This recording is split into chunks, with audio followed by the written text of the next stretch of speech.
क्या रामायण सच में हुई थी या यह सब बस एक मनगढ़ंत कहानियां हैं? इसके ऊपर कई बार चर्चाएं हो चुकी हैं। कई लोग हैं जो इसे सच मानते हैं, लेकिन कई ऐसे भी लोग हैं जो आज कहते हैं कि यह सब एक मनगढ़ंत कहानी है, क्योंकि ऐसा हो ही नहीं सकता। लेकिन आज की वीडियो रामायण को काल्पनिक मानने वालों को हिलाकर रख सकती है। आज हम आपको वैज्ञानिक रिसर्च के कुछ ऐसे सबूत दिखाएंगे जिन्हें देखने के बाद आप ये मानने को मजबूर हो जाएंगे कि रामायण बस एक धार्मिक किताब और मनगढ़ंत कहानी नहीं है, बल्कि रामायण सच में हुई थी और श्री राम, रावण, हनुमान जी ये सब सच में मौजूद थे। और यही सब बातें जानने के लिए इस वीडियो के अंत तक जरूर बने रहें। आप देख रहे हैं mystery of God YouTube channel. ऐसे ही इतिहास का नॉलेज लेने के लिए इस चैनल को सब्सक्राइब कर सकते हैं। रामायण भारत के सबसे प्रसिद्ध ग्रंथों में से एक है। भारत में रामचरितमानस का पाठ पूरी आस्था के साथ होता है। महर्षि वाल्मीकि द्वारा रामायण में भगवान राम की संपूर्ण जानकारी लिखी गई है। और लेकिन कुछ लोग भगवान के होने पर ही सवाल उठाते हैं और रामायण को केवल कहानियों से भरी किताब मानते हैं। रामायण के अनुसार भगवान राम ने अधर्मी रावण को मारकर धर्म की स्थापना की थी। ज्यादातर लोगों का सवाल होता कि क्या भगवान राम वाकई धरती पर पैदा हुए थे? क्या वास्तव में रावण के 10 सिर और 20 भुजाएं थी? क्या हनुमान जी अपनी इच्छा से अपना रूप बदल सकते थे? और इन सब बातों की वजह से ही कई लोग रामायण को झूठ समझते हैं। मगर आज हम वैज्ञानिक अध्ययनों के आधार पर सिद्ध कर देंगे कि रामायण में वर्णित घटनाएं पूर्णतया सत्य हैं। नंबर 1, रामायण कालीन हवाई अड्डे। जितना हम रामायण को भारत में मानते हैं, उतना या फिर कहूं कि उससे भी ज्यादा श्रीलंका में माना जाता है। और इसीलिए श्रीलंका में रामायण अनुसंधान टीम ने रावण के रामायण काल के 4 हवाई अड्डे खोजने का दावा किया है। पिछले 9 वर्षों से यह ऑर्गेनाइजेशन श्रीलंका के कोने कोने की छानबीन कर रही थी। यहां उन्हें कई जानकारी और अवशेष मिले, परंतु 4 सालों में लंका के दुर्गम स्थानों की खोज के कारण रावण के 4 हवाई अड्डे हाथ लगे। रामायण अनुसंधान टीम के अध्यक्ष अशोक कैंट का कहना है कि रामायण की लंका वास्तव में श्रीलंका की है। यहाँ उसान गोड़ा, गुरुलोपोथा, तोतुपोला कंदा और बरियापोला नामक 4 हवाई अड्डे मिले हैं और इन्हें हवाई अड्डों से रावण पुष्पक विमान को आसमान में उड़ाता होगा। और यह हवाई अड्डे न सिर्फ ये बताते हैं कि रामायण सच में हुई थी, पर यह भी बताते हैं कि उसमें लिखी गई सारी बातें जिन पर हमें यकीन नहीं होता, वो भी सच हैं। नंबर 2, रावण का महल। रामायण के अनुसार रावण सोने की लंका में रहा करता था, जिसे हनुमान जी ने जला दिया था। श्रीलंकन गवर्नमेंट को श्रीलंका में एक ऐसा महल मिला है और यह दावा है कि यह महल रामायण काल का है। इस महल से कहीं सीक्रेट रास्ते निकलते हैं जो उस महल को शहर के अलग अलग जगह से जोड़ता है। लेकिन जब रिसर्च टीम ने इन पर रिसर्च की तो पता चला कि गुफाएं नेचुरल नहीं बल्कि किसी समय ने इंसानों द्वारा बनाया गया था। श्रीलंकन हिस्ट्री के अनुसार रावण शहर के अलग अलग हिस्सों में अचानक से ही प्रकट हो जाया करता था और पलक झपकते ही उन हिस्सों से गायब होकर अपने महल में पहुंच जाता था। इसलिए जानकारों का मानना है कि रावण इन्हीं गुप्त रास्तों का इस्तेमाल किया करता था। अब इतने बड़े एविडेंस को हम कैसे नकार सकते हैं? नंबर 3, अशोक वाटिका के सबूत। रामायण के अनुसार रावण ने माता सीता का हरण करके उन्हें अशोक वाटिका के अंदर रखा था। कहा जाता है कि अशोक वाटिका रावण का सबसे पसंदीदा स्थान था। यह जगह इतनी रहस्यमयी थी कि हनुमान जी इसे आसानी से ढूंढ नहीं पाए थे।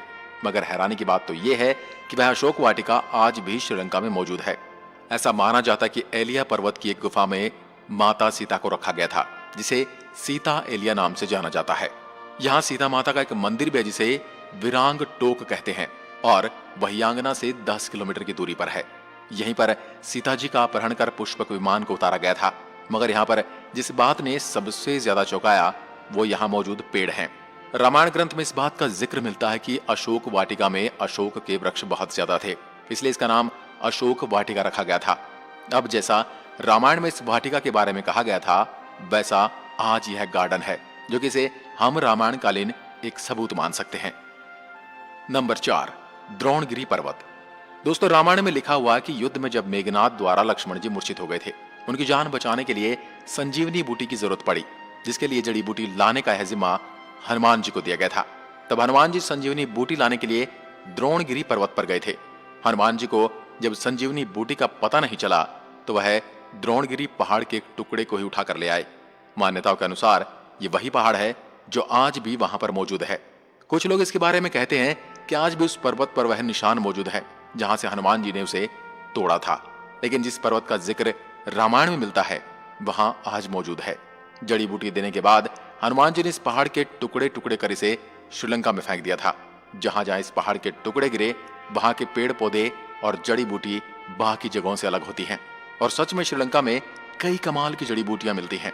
श्रीलंका में हिमालय की जड़ी बूटियों का मिलना इस बात का पर्याप्त सबूत है कि लक्ष्मण जी को संजीवनी देने की घटना पूर्ण रूप से सत्य है, क्योंकि ये जड़ी बूटियों के पौधे उसी स्थान पर मिले हैं जहां पर लक्ष्मण जी को संजीवनी दी गई थी, जबकि दूसरे हिस्से में इस प्रकार की कोई जड़ी बूटी नहीं मिलती। नंबर 5, राम सेतु। रामायण सच में हुई थी, इसका सबसे बड़ा प्रूफ है राम सेतु। राम सेतु को एडम्स ब्रिज भी कहा जाता है और इसके बारे में पक्का सबूत तब मिल गया जब नासा ने सैटेलाइट तस्वीरें जारी की। पैसिफिक ओशियन की तस्वीर में कुछ ऐसा था जिसे देखकर वैज्ञानिक भी हैरान रह गए। पैसिफिक ओशियन के हिस्से में साफ तौर से पत्थरों की एक लाइन बनी हुई नजर आ रही थी। जब वैज्ञानिकों ने इसे तस्वीर पर ज्यादा स्टडी की तो पता चला कि ये पत्थरों से बनी लाइन है। भारत के धनुषकोडी से श्रीलंका के मन्नार द्वीप तक बनी हुई है, जो लंबाई में करीब 30 किलोमीटर तक हो सकती है। पैसिफिक ओशियन में जिस हिस्से में नासा के वैज्ञानिकों के पत्थर से बना पुल नजर आया था, ये वही जगह है जिसका जिक्र रामायण में मिलता है। और अमेरिका के एक आर्कियोलॉजिकल रिसर्च टीम ने भी अपने रिसर्च में इस बात का दावा किया था कि तमिलनाडु और श्रीलंका के बीच मौजूद राम सेतु वो असल में एक मैन मेड ब्रिज है, जो कई हजार साल पहले इंसानों ने बनाया था। माना जाता है 15वीं शताब्दी तक यह पैदल पार करने लायक था, लेकिन इतना ज्यादा समय बीत जाने के कारण यह पुल अपने पूर्ण स्वरूप में नहीं रहा। वैज्ञानिक दृष्टिकोण से इस फैक्ट को हम रामायण के एविडेंस के रूप में देख सकते हैं। नंबर 6, सुग्रीव की गुफा। बाली के डर से सुग्रीव जिस गुफा में रुके थे वह गुफा आज भी मौजूद है। रामायण के अनुसार बाली ने दुंदुभी नामक राक्षस को मारकर उसका शरीर कुछ दूर फेंक दिया था। हवा में उड़ते हुए दुंदुभी के खून की कुछ बूंदें मातंग ऋषि के आश्रम के ऊपर गिर गई। ऋषि ने अपने तप के बल से जान लिया कि किसकी हरकत है। फिर क्रोधित ऋषि ने बाली को श्राप दिया था कि कभी भी ऋषि के पर्वत के क्षेत्र में आएगा तो उसकी मृत्यु हो जाएगी। सुग्रीव को राज्य से निकाले जाने पर वह इसी जगह पर आए थे, क्योंकि वह जानते थे कि बाली यहां नहीं आ सकता। यहीं पर उनकी मुलाकात राम जी से भी हुई थी और बाद में राम जी ने बाली का वध किया था और सुग्रीव को किष्किंधा का राज्य सौंप दिया था। और ये सारी गुफाएं आज भी मौजूद हैं। नंबर 7, राम सेतु के पत्थर। भगवान राम ने समुद्र को पार करने के लिए बंदरों की सहायता से लंका तक पुल बना दिया था। कहा जाता है कि इस पुल के माध्यम से श्री राम की पूरी वानर सेना रावण से लड़ने लंका गई थी। मगर हैरानी की बात तो यह है कि राम सेतु में इस्तेमाल किए जाने वाले पत्थर आज भी मौजूद हैं। राम सेतु पुल के पत्थर पानी पर तैरते थे। रामेश्वरम में सुनामी के दौरान कुछ पत्थर जमीन पर आ गए थे। शोधकर्ताओं ने जब उन्हें दोबारा पानी में फेंका तो वह तैर रहे थे, जबकि दूसरे पत्थर पानी में डूब जाते थे। शोधकर्ताओं के अनुसार इसके लिए एक विशेष प्रकार के पत्थर का इस्तेमाल किया गया था, जिसे विज्ञान की भाषा में प्यूमाइस स्टोन कहते हैं। यह पत्थर पानी में नहीं डूबता और तैरने वाला यह पत्थर ज्वालामुखी के लावा से आकार लेते हुए अपने आप बनता है। ज्वालामुखी से बाहर आता हुआ लावा जब वातावरण से मिलता है तो उसके साथ ठंडी या उससे कम तापमान की हवा मिल जाती है। यह गर्म और ठंडे का मिलाप ही इस पत्थर में कई तरह से छेद कर देता है, जिस कारण यह पत्थर पानी में नहीं डूबता। अब इन पत्थरों के पीछे का विज्ञान भी रामायण के समय उनको पता था और उन्होंने इस तकनीक का उपयोग राम सेतु को बनाने में किया था। यह रामायण का एक पुख्ता और मजबूत सबूत है। नंबर 8, जली हुई लंका के सबूत। रामायण ग्रंथ के अनुसार हनुमान जी ने लंका के सोने की नगरी को जला दिया था, मगर अभी कुछ एविडेंस मिले हैं जिन्हें लेकर कहा जा रहा है कि लंका के जलने के सबूत आज भी वहां पर मौजूद हैं। जिस जगह पर श्रीलंका को जलाया गया था वहां की मिट्टी आज भी काली है, जबकि उसके आसपास की मिट्टी का रंग वैसा ही है जैसा कि नॉर्मली मिट्टी का होना चाहिए। बस इतने से इलाके में ही काली मिट्टी मौजूद है, जो कि जली हुई लंका के सबूत को बताती है। इस बात को भी हम एक इत्तेफाक कहकर टाल नहीं सकते। अब जब आपको इतने सारे प्रूफ दिए जा रहे हैं, यहां तक इतने सारे प्रूफ कोई इत्तेफाक नहीं हो सकते, तो इसलिए यही साबित होता है कि रामायण सच में घटित हुई थी। आपका क्या विचार है, हमें कमेंट में लिखकर जरूर बताएं। एक बार फिर मिलते हैं एक और ऐसी दिलचस्प वीडियो के साथ। तब तक के लिए नमस्कार, जय हिंद, जय भारत।